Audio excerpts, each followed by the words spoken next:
In the end, climate summits are all about the money, and with the leaders gone, the finance teams can now get to work. The problems are constant.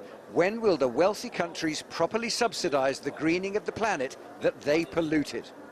From the UK, a pledge that big firms will be obliged to demonstrate their plans for climate change targets by 2023, with the US on board as well.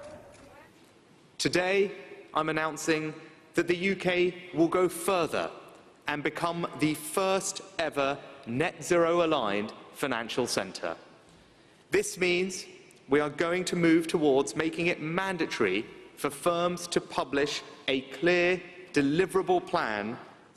I agree we must all do more, and the United States is stepping up. President Biden has already announced that we're quadrupling our international climate finance for developing countries by 2024 to more than $11 billion.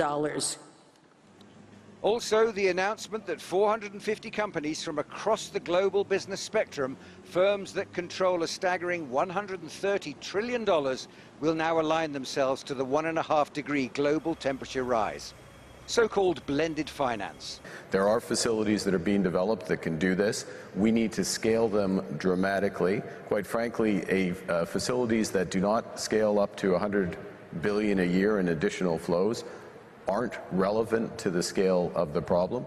We have a long way to go on coverage, but the shift in integrating carbon price is there, and we are working very hard to support countries to take that shift.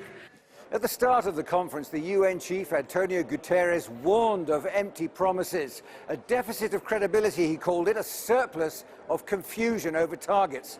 In other words, who's going to police these impressive-sounding pledges and test their authenticity? The United Nations, governments, the companies themselves, or a special panel? That's a debate that many here feel is already long overdue. The protest groups have their own position on conference promises and see it as their role to challenge them, with demonstrations like this one at a nearby oil refinery. We want to hear that their actions are appropriate with the emergency. And we don't want to hear more talk, we don't want to hear more pledges for 2030, for 2035, for 2050. We need action immediately, right now. Finances will long remain a troubling sticking point as poor and rich try to collaborate without losing out. The sentiment is positive, and wealthy figures like Bill Gates are never far from events like these. But the occasional reference to COP27 so early in the process suggests some early cans are already being kicked down the road.